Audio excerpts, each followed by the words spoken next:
तो स्टूडेंट्स अब हम लोगों ने डिस्कस करने हैं therapeutic uses of the ultrasound. ठीक है, अल्ट्रासाउंड में आप लोगों ने सबसे पहली बात याद रखनी है कि अल्ट्रासाउंड आपकी थेरेप्यूटिक यूजेस में पहली चीज़ ये है कि ये सॉफ्ट टिश्यू इंजरीज में हेल्प आउट करती है। किस तरह से हेल्प आउट करती है? एक तो ये रीमॉडलिंग इंक्रीज करती है, ठीक है, रीमॉडलिंग इंक्रीज करती है। दूसरा ये कि वहाँ पर कोलेजन की एक्सटेंसिबिलिटी को इंक्रीज करती है। हमने ये सारी बातें पीछे बहुत डिटेल में पढ़ी, तो रीमॉडलिंग इंक्रीज होती है एज अ रिजल्ट। और दूसरा ये कि शुरू के जब वीक्स में अप्लाई की जाती है तो ये हीलिंग के प्रोसेस को एज अ रिजल्ट क्या करती है? इन्हांस करती है, ठीक है, सर्कुलेशन उस जगह पे भी ठीक है।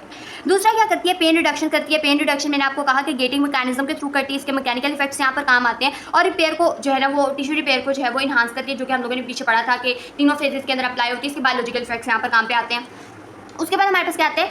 अगला कहते हैं वो स्कार टिश्यू को प्लाएबल कर देती है, यानी उनकी वॉल्स को मजीद स्ट्रेच कर देती है। और जब मैंने आपको बार बार बताया कि जब स्कार टिश्यू स्ट्रेच होते हैं तो एज अ रिजल्ट क्या प्रोड्यूस होती है? हीलिंग प्रोड्यूस होती है। उसके बाद वो कहते हैं क्रॉनिक इंड्यूरेटेड एडीमा था, मतलब एडीमा था, क्रॉनिक एडीमा था, उसके रिडक्शन के लिए भी इस्तेमाल हो जाता है। और यहाँ पर इसका कौन सा इफेक्ट इस्तेमाल हो रहा था? जो कि हम लोगों ने यहाँ पर इसका मैकेनिकल इफेक्ट पढ़ा था। देखिए, जब भी आप कोई भी मोडेलिटी पढ़ते हैं उसके अंदर आपको जो भी प्रोसेस मिलता है वो उसका जो आंसर होता है, मतलब अगर कह रही हो ना सॉफ्ट टिश्यू में इस्तेमाल होता है तो उसका एक आंसर आपको पीछे फिजियोलॉजिकल में मिल रहा है, यानी सॉफ्ट टिश्यू में उसका हीलिंग वाला स्टेप आ रहा है, ठीक है। पेन यानी उसके हमारे पास इसके अंदर थर्मल नॉन थर्मल दोनों इफेक्ट आ रहे हैं। पेन रिडक्शन के अंदर उसका मैकेनिकल इफेक्ट आ रहा है, रिपेयर के अंदर भी उसका इफेक्ट है। तो हमने ये पीछे सारे पढ़े, बस इसी को हम लोगों ने इंजरी के लिहाज से स्पेसिफाई कर दिया, ठीक है। और आपको पता होना चाहिए कि अगर मैं कह रही हूँ कि सॉफ्ट टिश्यू इंजरी में अल्ट्रासाउंड इस्तेमाल होती है तो किस तरह से इस्तेमाल होती है, तो it is very important for you to understand, ठीक है। उसके बाद कहते हैं कि वेरिकोज अल्सर्स में इस्तेमाल होता है। अब वेरिकोज अल्सर या प्रेशर सोर्स जो है वो बनते हैं जब बहुत ज़्यादा पेशेंट है वो बेड रिडन हो जाता है, तो उसके अंदर ना वेरिकोज अल्सर यहाँ पे प्रेशर सोर्स बनने का ना बहुत ज़्यादा चांस होता है। तो अल्ट्रासाउंड इस चीज़ में भी काफ़ी ज़्यादा हेल्पफुल होती है, वहाँ पर जो है ना इन स्कार्स को बनने में भी हेल्प करती है, ठीक है, मतलब कि ठीक होने में भी हेल्प करती है। उसके बाद ब्लड फ्लो, वो कहते हैं कि अल्ट्रासाउंड का ब्लड फ्लो पर इतना कोई खास इफेक्ट देखा नहीं गया, हालांकि ये हीटिंग प्रोड्यूस करती है। वो कहते हैं हमने एक इन्वेस्टिगेशन की, उससे पता चला कि 1.5 वाट पर सेंटीमीटर स्क्वायर की जब हम लोगों ने अल्ट्रासाउंड अप्लाई की 5 मिनट के लिए, तो उसने किसी भी किस्म का फोर आर्म के अंदर ब्लड फ्लो को ऑल्टर नहीं किया। नेक्स्ट आता है कि बोन इंजरीज में किस तरह हेल्प करती है। वो आपको बता रहा है कि बोन इंजरीज के फर्स्ट और सेकंड वीक में जब आप अल्ट्रासाउंड अप्लाई करते हैं तो उसकी वजह से जो हीलिंग का प्रोसेस है वो यहाँ पर इन्हांस हो रहा होता है। जो भी इन्फ्लेमेटरी सेल्स थे वहाँ पर आए थे, डेब्रिस जो है ना वहाँ से इजीली रिमूव हो गया था, प्रोलिफरेशन अच्छी हो गई थी। लेकिन वो कहते हैं कि लेटर फेज में जब आप इसको अप्लाई करते हैं तो थोड़ा सा मसला ये कॉज कर। उसके बाद वो कहते हैं कि डायग्नोसिस ऑफ स्ट्रेस फ्रैक्चर।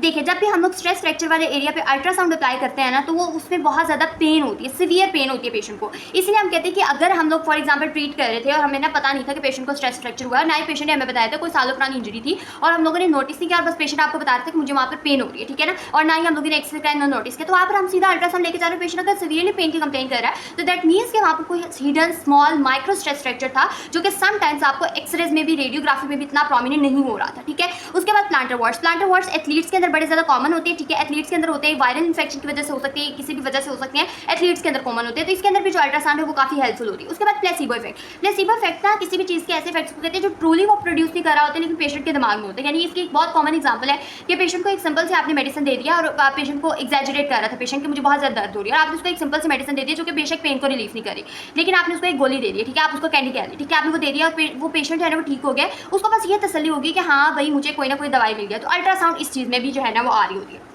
अच्छा, अब हम लोगों ने इसके मेन इफेक्ट्स पढ़ लिए, अब हम देखते हैं इसकी डेंजर्स और कॉन्ट्राइंडिकेशंस क्या है। वो कहते हैं कि जब भी अल्ट्रासाउंड अप्लाई होती है तो ये हमारे पास क्या प्रोड्यूस करती है? ये हमारे पास बर्न्स प्रोड्यूस करती है। बर्न से क्या मुराद है, किस तरह से प्रोड्यूस करती है? देखिए, एक पर्टिकुलर एरिया था, वहाँ पर आपने अल्ट्रासाउंड रखे आप उसको मूव नहीं कर रहे थे, या आपके मूवमेंट की स्पीड ही इतनी स्लो थी कि वहाँ पर जो है ना वो बर्न कॉज हो गया, कंसंट्रेशन होगी, बर्न कॉज हो गया। दूसरा कैविटेशन, जो कि मैंने आपको बताया था अनस्टेबल कैविटेशन होगी, ब्रस्ट करेगा, वहाँ पर कंसंट्रेशन होगी हीट के, as a result burn cause हो सकता है। ओवरडोज, सिंपल सी बात है यार, जाहिर सी बात है, अगर आपने किसी चीज़ को ओवरडोज कर दिया तो एज अ रिजल्ट सिम्टम ठीक होने की बजाय बहुत ज़्यादा हो जाएंगे, मजीद खराब हो जाएगा मामला। और फिर डेंजर, वो कहते हैं कि अगर आपने अल्ट्रासाउंड को हवा में रखी, ट्रीटमेंट हेड आपका चल रहा था और आप उसको बड़ी बातों में लग गया, आपने उसको अप्लाई नहीं ठीक तरह से किया और वैसे ही हवा में रहा, तो एज अ रिएक्शन होगा और एज अ रिजल्ट क्या होता है? रिफ्लेक्शन होता है। रिफ्लेक्शन की वजह से वहाँ पर ना हमारे पास स्टेशनरी वेव्स क्रिएट होती है, तो ये चीज़ हमारे पास यहाँ पर आती है, ठीक है। तो अभी तक हम लोगों ने अल्ट्रासाउंड के थेरेप्यूटिक यूजेस पढ़ लिए।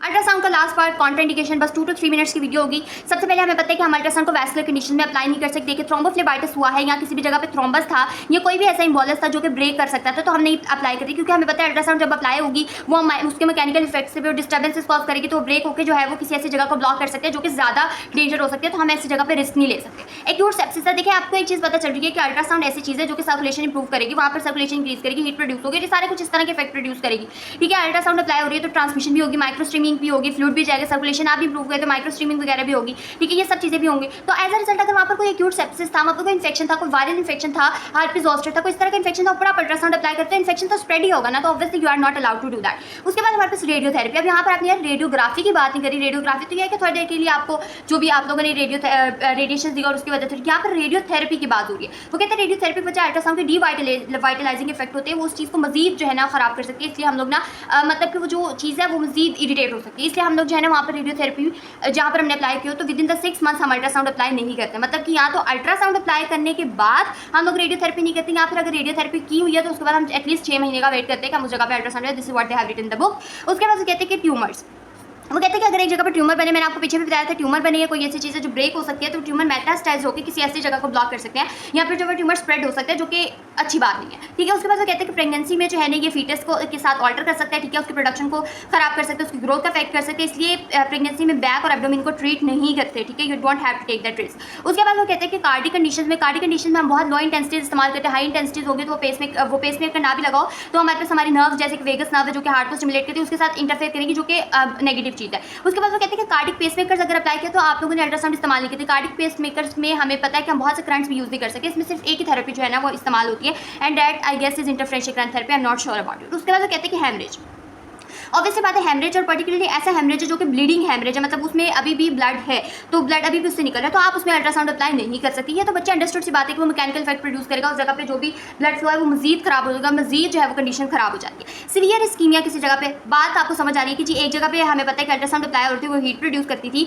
वहाँ पर ऑलरेडी इस्कीमिया यानी ब्लड फ्लो ही अच्छा नहीं है, तो वहाँ पर हीट एक जगह पर कंसंट्रेट होगी, क्योंकि हीट को ट्रांसमिट करने के लिए तो सर्कुलेशन ही अच्छी नहीं है। ये तो मैंने आपको शुरू में भी बताया था फिजियोलॉजिकल इफेक्ट्स के बारे में, तो एज अ रिजल्ट बर्न तो कॉज होगा ही होगा। उसके बाद कुछ स्पेशलाइज्ड टिश्यूज होते हैं, जैसे वो कहते हैं कि हमारी फ्लूइड आइज होती है, ठीक है, उसके अंदर भी आइज में जो वो कहते हैं कि ना ऐसा जो है ना ट्रांसमिशन अल्ट्रासाउंड की बहुत अच्छी होती है, जिसकी वजह से रेटिना को डैमेज कर सकते हैं, इसलिए हम वहाँ भी यूज़ नहीं करते, ठीक है। इम्प्लांट्स में हम लोग मेटल इम्प्लांट्स अगर किसी ने कराया तो अल्ट्रासाउंड इस्तेमाल नहीं करते, बिकॉज ऑब्वियसली वी नो, ये तो हम सबको पता है कि भाई अगर ऑब्वियसली बात है कि आप एक अल्ट्रासाउंड अप्लाई कर रही है, कैसी टेक्निक है जो कि आप थोड़ी सी कह रहे हैं कि करंट्स वगैरह भी वो भी आप अप्लाई नहीं कर सकते, मेटल के साथ इंटरफेयर करेंगे, ठीक है, और पेशेंट के लिए डैमेजिंग हो सकता है। एनेस्थेटिक एरिया में कहते हैं कि ना तो भी आपको वहाँ पर पेन की सेंसेशन फील होगी, ना कोई हीट की सेंसेशन फील होगी, और अगर पेशेंट आपको बता ही नहीं सकेगा तो मुझे बहुत ज़्यादा अल्ट्रासाउंड लग रही है, काम लगी, पेशेंट को खुद ही नहीं सेंस होगी, तो as a result you will not be applying ultrasound on the anaesthetic. तो अभी तक हम लोगों ने अल्ट्रासाउंड को कंप्लीट कर लिया, काफ़ी एक्सटेंसिव टॉपिक था, कोई 5-7 वीडियोस इस पे हो गई हैं, बट आई होप कि आपको क्लियर हो गया कि अगर आपको कोई चीज़ समझ नहीं आई है तो you can ask me in the comment section. Thank you so much and अल्लाह हाफिज़।